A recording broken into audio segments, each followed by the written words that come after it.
سلامونه دوستانو، راځئ چې په الماني ژبه باندې دوه جملې زده کړو. یوه جمله به تاسو په کمنټ کې لیکئ.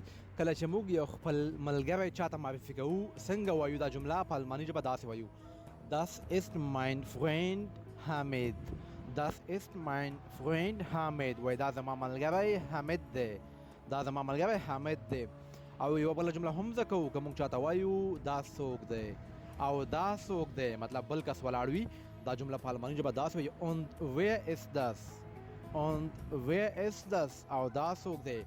که وایو دا زما د کاکا زوی دی، دا زما د کاکا زوی دی، دا جمله په الماني ژبه څنګه وایو؟ تاسو یې په کمنټ کې ولیکئ، ګورو چې څوک یې صحیح لیکي.